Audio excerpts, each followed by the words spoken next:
بسم اللہ الرحمن الرحیم۔ لیکن جب آپ کے کم سن بیٹے انگریزوں کے کیمپ میں لائے گئے تھے، میں وہاں موجود تھا اور مجھے پہلی بار اس بات کا احساس ہوا تھا کہ ہندوستان کا باشندہ ہونے کی حیثیت سے میرا بھی ان کے ساتھ کوئی رشتہ ہے۔ اس وقت انگریزوں کی مسکراہٹیں میرے لیے بے حد تکلیف دہ تھیں۔ سلطان ٹیپو نے کہا، آپ کو میرے بیٹوں کے متعلق پریشان ہونے کی بجائے میسور کے ان ہزاروں بیٹوں کے متعلق سوچنا چاہیے تھا جو وطن کی آزادی کے لیے اپنا خون پیش کر چکے ہیں۔ آپ کو بنگال کے نواب سراج الدولہ، بنارس کے چیت سنگھ، روہیل کھنڈ کے حافظ رحمت خان اور اودھ کی ان بیگمات کے متعلق سوچنا چاہیے تھا جنہوں نے انگریزوں کی بدعہدی اور مکاری کے اس سے زیادہ جان گداز مناظر دیکھے ہیں۔ تھوڑی دیر کے بعد ہری پنت کے ساتھ سلطان ٹیپو کی ملاقات ختم ہوئی اور ہری پنت نے خیمے سے نکل کر سلطان ٹیپو کو رخصت کیا۔ سلطان ٹیپو کے جاتے ہی مرہٹا فوج کے بڑے بڑے سردار ہری پنت کے ارد گرد جمع ہو گئے اور اس سے طرح طرح کے سوالات کرنے لگے۔ ایک برہمن نے کہا، مہاراج دیکھ لیا، میسور کا بادشاہ خود آپ کے پاس آیا تھا۔ اگر چند دن اور لڑائی جاری رکھتے تو وہ پیدل چل کر آپ کے پاس آتا۔ ہری پنت نے برہم ہو کر کہا، تم بے وقوف ہو، ہم سلطان ٹیپو کو شکست دے سکتے ہیں، اس کی سلطنت پر قبضہ کر سکتے ہیں، لیکن اس کی عظمت کو نہیں چھین سکتے۔ جنگ ختم ہوئے 5 مہینے ہو چکے تھے۔ سلطان ٹیپو صلح کے معاہدے کے فوراً بعد تمام جنگی قیدیوں کو رہا کر چکا تھا، لیکن پرشرام بھاؤ، جس نے سرنگا پٹم سے واپسی پر اپنے راستے کی کئی بستیوں کو تباہ و برباد کر دیا تھا، ابھی تک میسور کے ان قیدیوں کو واپس کرنے میں لیتو لال سے کام لے رہا تھا، جو سرنگا پٹم کے محاصرے سے قبل نرگنڈ بھیجے جا چکے تھے۔ ہری پنت نے پونا پہنچ کر متعدد بار پرشرام بھاؤ کی سینہ زوری کے خلاف احتجاج کیا، لیکن اس کو نانا فرنیوس کی تائید حاصل تھی اور پیشوا کے دربار میں ہری پنت کی چیخ و پکار بے نتیجہ ثابت ہوئی۔ لیکن ماہ اگست کے آخر میں سندھیا، جو پیشوا کے بعد مرہٹوں پر سب سے زیادہ اثر و رسوخ کا مالک تھا، پونا پہنچا اور اس کی کوششوں سے پونا کی حکومت کے طرز عمل میں نمایاں تبدیلی رونما ہونے لگی۔ جنگ کے بعد فرد پر اپنے بیٹے کی جدائی کے اثرات مرتب ہو رہے تھے۔ مسلسل بے خوابی اور بے چینی کے باعث اس کی صحت آئے دن بگڑتی جا رہی تھی۔ پھر جب چند دن بعد شہر میں یہ افواہ پھیل گئی کہ پرشرام نے جنگی قیدیوں کو قتل کر دیا ہے، تو فرد کی رہی سہی ہمت بھی جواب دے گی۔ ایک دن وہ شدید بخار کی حالت میں پڑی ہوئی تھی اور منیرہ اور مراد علی اس کے پاس بیٹھے ہوئے تھے۔ منور خان کمرے میں داخل ہوا اور اس نے منیرہ کی طرف متوجہ ہو کر کہا، بی بی جی، ایک آدمی آپ سے ملنا چاہتا ہے۔ کون ہے وہ؟ منیرہ نے پریشان ہو کر پوچھا۔ بی بی جی، وہ آپ کے ملک کا آدمی معلوم ہوتا ہے، لیکن میں نے اس سے پہلے کبھی نہیں دیکھا۔ ایک فرانسیسی افسر اس کے ساتھ آیا تھا اور اسے دیوان خانے میں بٹھا کر واپس چلا گیا ہے۔ وہ کوئی بڑا آدمی معلوم ہوتا ہے۔ فرانسیسی افسر نے جاتے وقت اسے بڑے ادب سے سلام کیا تھا۔ وہ کون ہو سکتا ہے؟ منیرہ نے پریشانی اور تذبذب کی حالت میں مراد علی کی جانب دیکھتے ہوئے کہا۔ میں دیکھتا ہوں۔ اور مراد علی یہ کہتا ہوا اٹھا اور کمرے سے باہر نکل گیا۔ تھوڑی دیر بعد وہ واپس آیا اور منیرہ کی طرف دیکھتا ہوا بولا، بہن، اس کا نام جولین ہے۔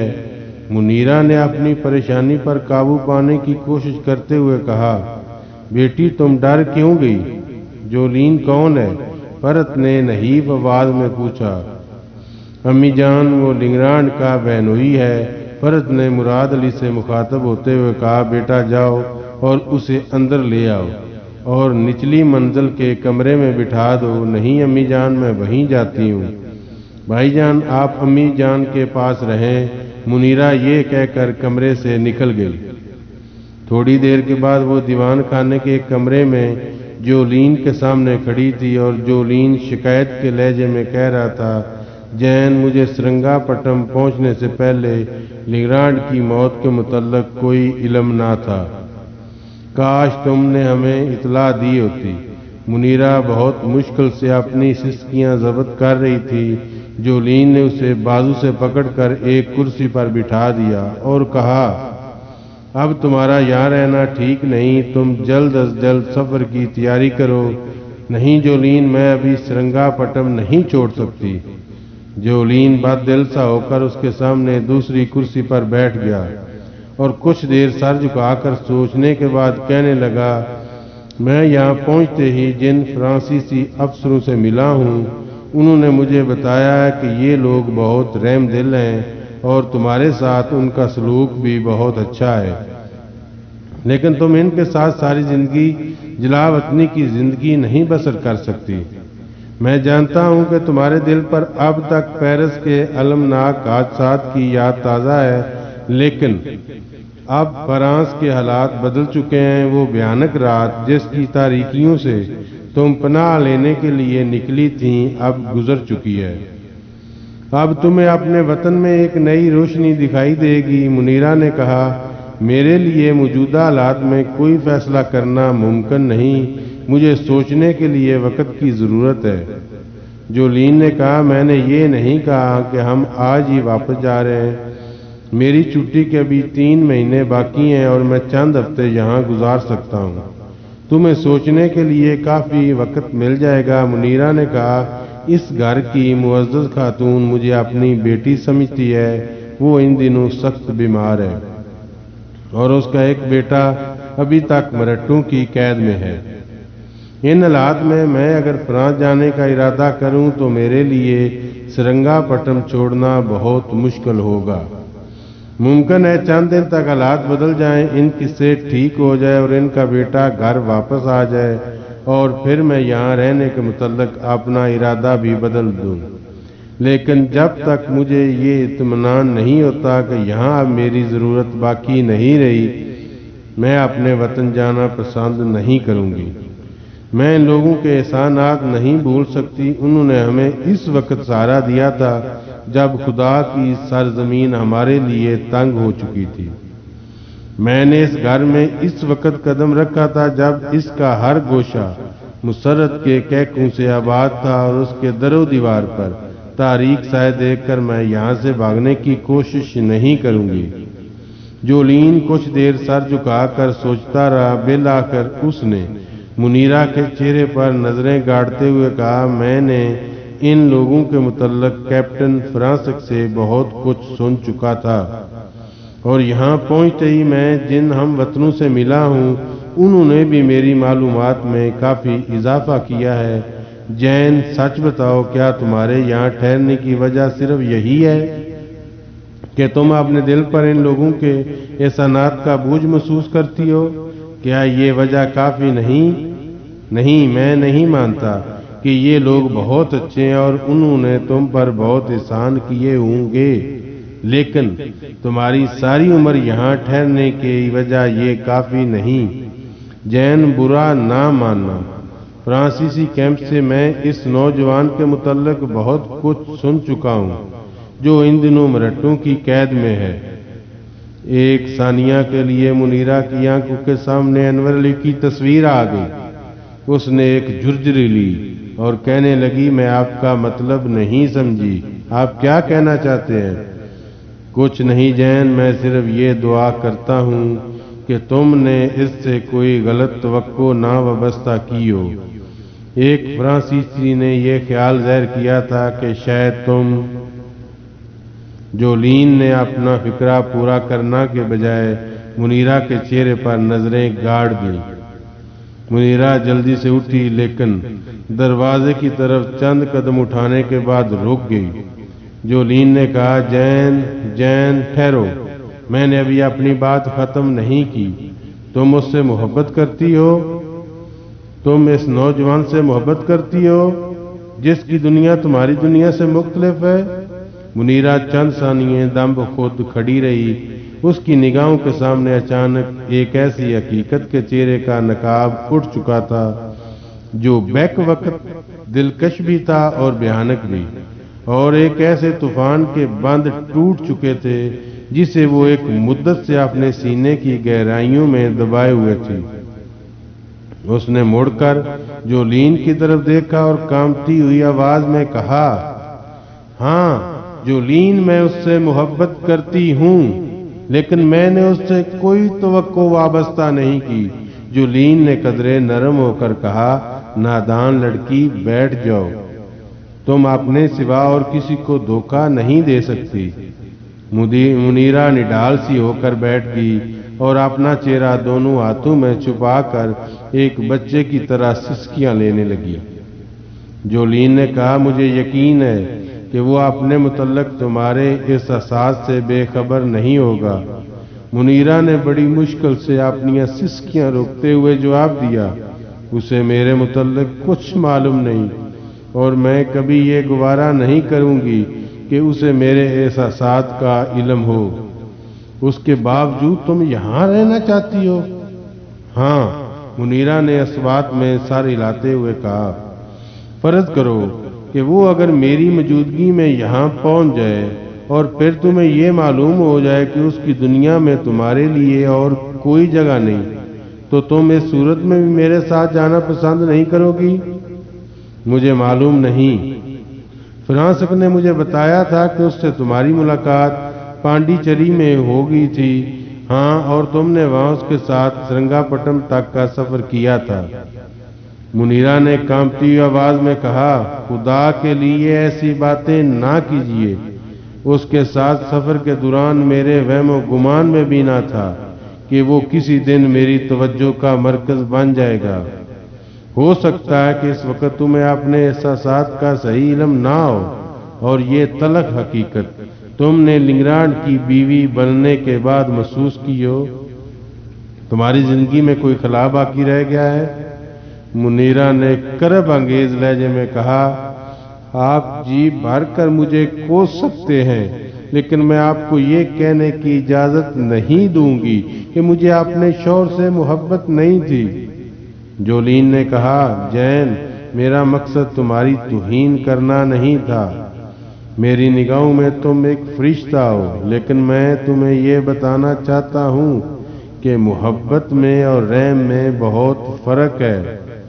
تمہیں ایک سے محبت تھی اور دوسرے پر رحم آتا تھا، پھر تمہارا رحم تمہاری محبت پر غالب آ گیا اور تم نے لنگرانڈ سے شادی کر لی۔ منیرہ نے کہا، یہ بات شاید آپ کی سمجھ میں نہ آ سکے، لیکن خدا گواہ ہے کہ میں ایک بے وفا بیوی نہیں تھی۔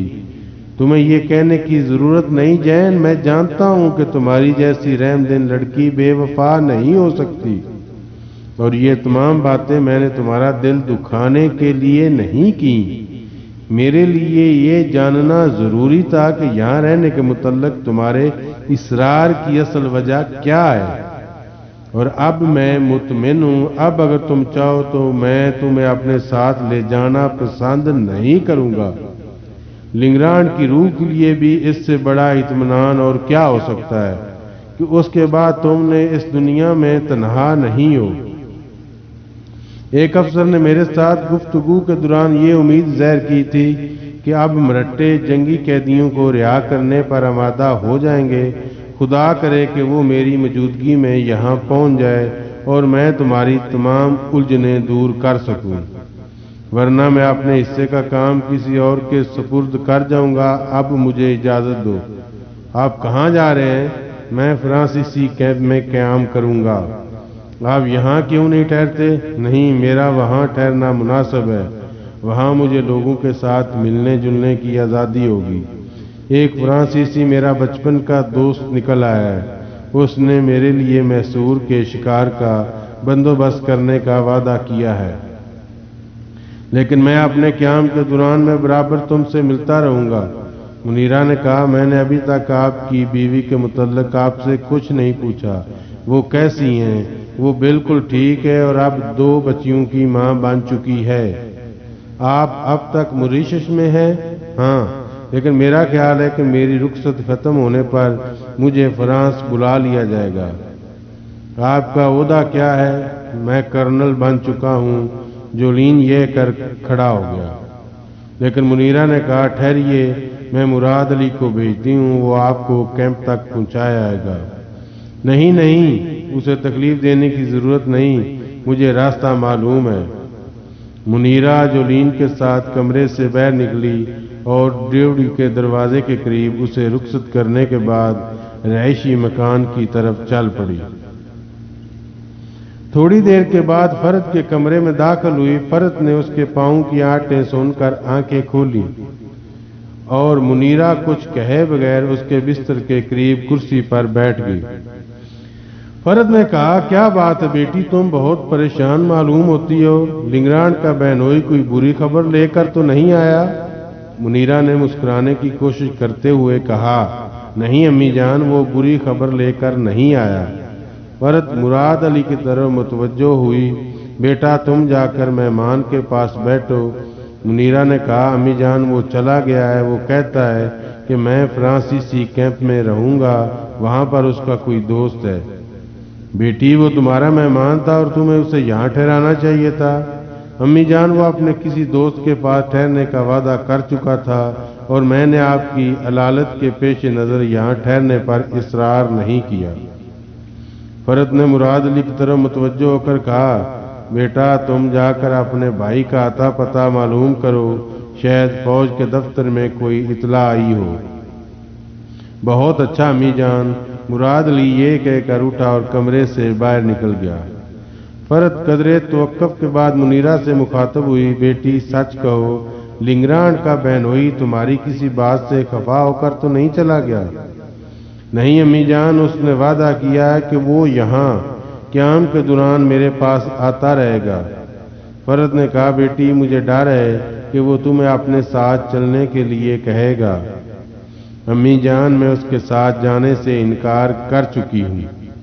ایک ثانیے کے لیے فرد کی نحیف اور لاغر چہرے پر تازگی آ گئی اور اس نے کہا، بیٹی ابھی تھوڑی دیر پہلے جب تم نیچے گئی تھی تو میں یہ سوچ رہی تھی کہ میرے دل میں کتنی باتیں ہیں جو ابھی تک میں نے تم سے نہیں کی۔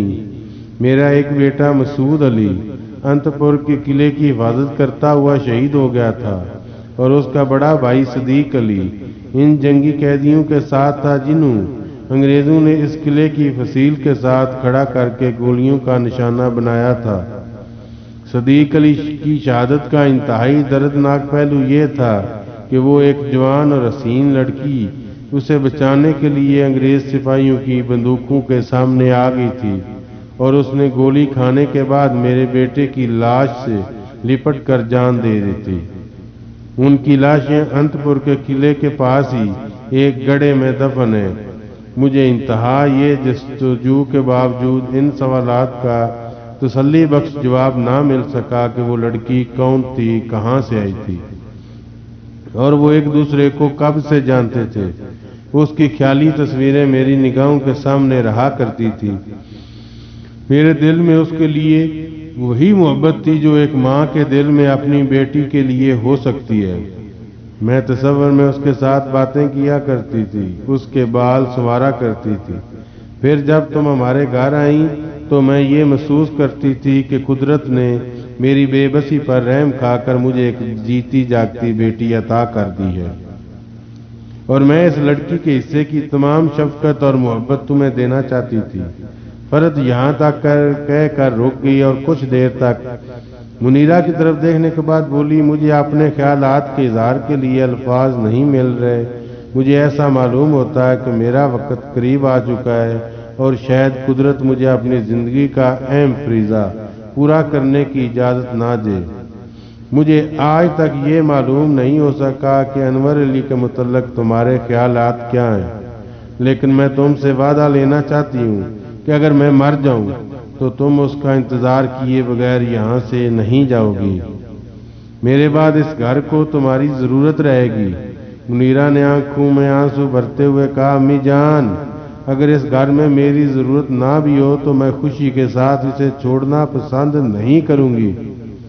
بیٹی، میں یہ چاہتی ہوں کہ تم انور علی کے ساتھ شادی کر لو۔ منیرا نے کچھ کہنے کی بجائے اپنا سر جھکا لیا۔ فرت بستر سے اٹھ کر بیٹھ گئی اور اس نے اپنے منیرا یہاں آؤ۔ منیرا آگے بڑھی اور فرت نے اسے اپنے سینے سے لگا لیا۔ وہ دیر تک اس کے سنہری بالوں پر ہاتھ پھیرتی رہی۔ منیرا بڑی مشکلوں سے اپنی سسکیاں ضبط کرنے کی کوشش کر رہی تھی۔ خادمہ نے دروازے سے جھانکتے ہوئے کہا، بی بی جی، آپ کے لیے دودھ لے آؤں؟ نہیں، ابھی مجھے بھوک نہیں، تم قلم دوات اور کاغذ لے آؤ اور میں کچھ لکھنا چاہتی ہوں۔ خادمہ واپس چلی گئی اور کچھ دیر بعد اس نے لکھنے کا سامان لا کر فرد کے قریب ایک تپائی پر رکھ دیا۔ آپ کیا لکھنا چاہتی ہیں امی جان؟ منیرا نے پوچھا۔ میں ایک ضروری خط لکھنا چاہتی ہوں، آپ کو تکلیف ہوگی؟ مجھے لکھوا دیجئے یا تھوڑی دیر بعد مراد علی کا انتظار کر لیجئے۔ نہیں، میں خود لکھوں گی۔ منیرا اٹھ کر کرسی پر بیٹھ گئی اور فرد خط لکھنے میں مصروف ہو گئی۔ اس نے چند سطور لکھنے کے بعد ایک کاغذ پھاڑ کر پھینک دیا اور دوسرے کاغذ پر لکھنے میں مصروف ہو گئی۔ تقریباً 1 گھنٹے بعد اس نے لکھا ہوا کاغذ طے کیا اور منیرا کی طرف بڑھاتے ہوئے کہا، بیٹی، اگر انور علی میرے بعد گھر آئے تو اسے یہ خط دے دینا۔ منیرا نے کہا، خدا کے لیے ایسی باتیں نہ کیجیے، مجھے یقین ہے کہ جب وہ آئیں گے تو آپ ان کے استقبال کے لیے نیچے کھڑی ہوں گی۔ فرد نے بستر پر لیٹتے ہوئے جواب دیا، میری عمر کے انسان کو ہر وقت اس دنیا سے کوچ کرنے کے لیے تیار رہنا چاہیے۔ اگلے دن فرد کی حالت زیادہ تشویشناک ہو گئی اور وہ 2-4 روز موت و حیات کی کشمکش میں مبتلا رہی۔ 5ویں روز آدھی رات کے وقت مراد علی اس کے قریب بیٹھا ہوا تھا اور خادمہ، جس نے کئی دن بے آرامی کی حالت میں گزارے تھے، فرد کے بستر کی دوسری طرف قالین پر پڑی گہری نیند سو رہی تھی۔ فرد نے مراد علی کی طرف دیکھتے ہوئے نحیف آواز میں کہا، بیٹا جاؤ، تم آرام کرو، میری فکر نہ کرو، میں اب بالکل ٹھیک ہوں۔ مراد علی نے جواب دیا، امی جان، میں دن کے وقت کافی سو لیا تھا۔ نہیں بیٹا جاؤ، تمہاری آنکھیں نیند سے سرخ ہو رہی ہیں۔ منیرا آنکھیں ملتی ہوئی کمرے میں داخل ہوئی اور اس نے کہا، بھائی جان، آپ جا کر آرام کریں، میں امی جان کے پاس بیٹھتی ہوں۔ مراد علی نے کہا، بہن، آپ کو چند گھنٹے آرام کرنا چاہیے تھا، میری نیند پوری ہو چکی ہے۔ منیرا نے مراد علی کے قریب دوسری کرسی پر بیٹھتے ہوئے کہا۔ فرد نے کہا، جاؤ بیٹا، اب آرام کرو، میری فکر نہ کرو۔ مراد علی ماں کے پاس بیٹھنے پر بضد تھا، لیکن فرد اور منیرا کے اصرار پر وہ اٹھا اور بادل نخواستہ دروازے کی طرف بڑھا۔ 2-3 قدم اٹھانے کے بعد اس نے منیرا کی طرف دیکھتے ہوئے کہا، بہن، 1 گھنٹے کے بعد آپ امی جان کو دوائی کھلا دیں اور اگر ضرورت پڑے تو مجھے آواز دے دیجیے گا۔ بیٹا، تم جاؤ، آرام سے سو، اگر ضرورت پڑی تو میں خود بلا لوں گی۔ بہت اچھا امی جان، مراد یہ کہہ کر کمرے سے نکل گیا۔ پچھلے پیر مراد علی اپنے کمرے میں گہری نیند سو رہا تھا۔ خادمہ چیختی چلاتی اس کے کمرے میں داخل ہوئی۔ مراد علی نے ہڑبڑا کر آنکھیں کھولیں اور 1 ثانیے کے لیے سکتے کی حالت میں خالی الذہن کی طرف خادمہ کی طرف دیکھتا رہا۔ مراد، خادمہ نے بڑی مشکل سے اپنی چیخیں روکتے ہوئے کہا، بی بی جی فوت ہو گئی ہیں۔ مراد علی بستر سے اٹھا اور بھاگتا ہوا برابر کے کمرے میں داخل ہوا۔ فرد کے پرسکون چہرے سے ایسا معلوم ہوتا تھا کہ وہ گہری نیند سو رہی ہے۔ منیرا کرسی پر بے حس و حرکت بیٹھی اس کی طرف دیکھ رہی تھی۔ امی جان۔ مراد علی نے فرد کی نبض پر ہاتھ رکھ کر کربناک آواز میں چلایا۔ پھر اس نے منیرہ کا بازو پکڑ کر اسے جھنجھوڑ کر ہلایا۔ منیرہ نے ایک کپ کپی لی اور اپنی نگاہیں مراد علی کے چہرے پر مرکوز کر دی۔ آن کی آن میں اس کی آنکھوں کی خوبصورت آنکھیں نیلی آنکھوں سے آنسوں سے لبریز ہو گئیں۔ اس نے مڑ کر فرد کی طرف دیکھا اور سسکیاں لیتے ہوئے اس کی لاش سے لپٹ گئی۔ مراد علی کچھ دیر بے حس و حرکت کھڑا رہا اور پھر خادمہ کی طرف جو اب بے حس و حرکت کھڑی تھی متوجہ ہوا۔ کاش تم نے مجھے پہلے جگا دیا ہوتا۔ خادمہ نے بڑی مشکل سے اپنی سسکیاں ضبط کرتے ہوئے کہا، جی میں سو رہی تھی، جب منیرہ کی چیخ سن کر بیدار ہوئی تو بی بی جی کا دم نکل چکا تھا۔ منیرہ نے گردن اٹھا کر دوبارہ مراد علی کی طرف دیکھا اور لرزتی ہوئی آواز میں کہا، بھائی جان، آخری وقت تک انہوں نے مجھے اس بات کا احساس نہیں ہونے دیا کہ ان کا وقت آخری قریب آ چکا ہے۔ میں یہ سمجھتی رہی کہ ان کی حالت بہتر ہو رہی ہے۔ انہوں نے میرے ساتھ باتیں کرتے کرتے اچانک آنکھیں بند کر لی اور مجھے یہ محسوس ہوتا ہے کہ انہیں نیند آ گئی ہے۔ فرد کی وفات سے 3 ہفتے کے بعد ایک دن منیرہ پڑوس کی چند عورتوں کے ساتھ اپنے کمرے میں بیٹھی ہوئی تھی کہ خادمہ کمرے میں داخل ہوئی اور اس نے کہا، بی بی جی آپ کو مراد علی صاحب بلاتے ہیں۔ کہاں ہے وہ؟ منیرہ نے اٹھ کر سوال کیا۔ جی وہ برآمدے میں کھڑے ہیں۔ منیرہ تیزی سے قدم اٹھاتی ہوئی برآمدے کی طرف مڑی۔ مراد صفائیانہ لباس پہنے ہوئے تھا۔ منیرہ نے سوال کیا، آپ اتنی جلدی کیسے واپس آ گئے؟ کہیے ان کے متعلق کچھ پتہ چلا؟ مراد علی نے جواب دیا، فوجدار نے اس خبر کی تصدیق کی ہے کہ مرٹو نے نرگنڈ اور دوسرے تمام مقامات سے قیدی رہا کر دیے۔ آج صبح فوج کے چند افسر راستے میں ان کا استقبال کرنے کے لیے روانہ ہو چکے ہیں۔ میں نے بھی ساتھ جانے کی اجازت مانگی تھی، لیکن مجھے ایک اور ذمہ داری سونپ دی گئی ہے۔ کیسی ذمہ داری؟ سلطان معظم تاوان کی دوسری قسط سے انگریزوں کے حصے کا روپیہ دے کر ہمیں مدراس بھیج رہے ہیں۔ آپ کب جا رہے ہیں؟ منیرہ نے سوال کیا۔ ہمیں 1 گھنٹے کے اندر اندر یہاں سے کوچ کا حکم مل چکا ہے۔ میں آپ کے متعلق بہت پریشان ہوں، لیکن مجھے یقین ہے کہ میری واپسی تک بھائی جان یہاں پہنچ جائیں گے۔ میں مدراس جانے پر خوش نہ تھا، لیکن جب مجھے علم ہوا کہ سلطان معظم نے اس ذمہ داری کے لیے فوج کے بڑے بڑے افسروں کے مقابلے میں میرا نام پسند فرمایا ہے تو مجھے انکار نہ ہو سکا۔ میں نے جولین کا پتہ کیا ہے، وہ ابھی تک شکار سے واپس نہیں آیا۔ شاید وہ 2-3 دن تک یہاں پہنچ جائے۔ منیرہ نے کہا، آپ کو یقین ہے کہ انور علی رہا ہونے والے قیدیوں کے ساتھ یہاں آئیں گے؟ مراد علی نے جواب دیا، ابھی تک رہا ہونے والے قیدیوں کی فہرست یہاں نہیں پہنچی، لیکن یہ بات بہرحال یقینی ہے کہ مرٹو نے تمام قیدیوں کو رہا کر دیا ہے اور بھائی جان ان کے ساتھ ہیں۔ سرے دست ہمارے پاس دعاؤں کے سوا کچھ نہیں۔ اب مجھے اجازت دیجیے، اب اگر تنہائی محسوس کریں تو پڑوس کی کسی عورت کو اپنے پاس بلا لیں۔ خدا حافظ۔ منیرہ نے ڈوبتی ہوئی آواز میں کہا، خدا حافظ، اور مراد علی تیزی سے قدم اٹھاتا ہوا باہر نکل گیا۔ اگلے روز دوپہر کے وقت آسمان پر بادل چھا رہے تھے جب منور خان منیرہ کے کمرے میں داخل ہوا اور اس نے کہا، موسیو جولین آپ سے ملنا چاہتے ہیں، انہیں یہاں لے آؤ۔ منور بھاگتا ہوا باہر نکل گیا اور چند منٹ کے بعد جولین کمرے میں داخل ہوا۔ اس نے منیرہ کے سامنے کرسی پر بیٹھتے ہوئے کہا، جین میں آج ہی واپس آیا ہوں اور یہاں پہنچتے ہی مجھے مراد علی کی ماں کی موت کی خبر ملی ہے۔ مجھے افسوس ہے کہ اس دنیا میں ایسے بہت کم لوگ ملتے ہیں جو دوسروں کے دکھ درد کو اپنا دکھ سمجھتے ہیں۔ کیمپ میں یہ خبر مشہور ہے کہ مرٹو نے تمام قیدیوں کو رہا کر دیا ہے، لیکن انور علی کے متعلق مجھے کوئی تسلی بخش معلومات حاصل نہیں ہو سکیں۔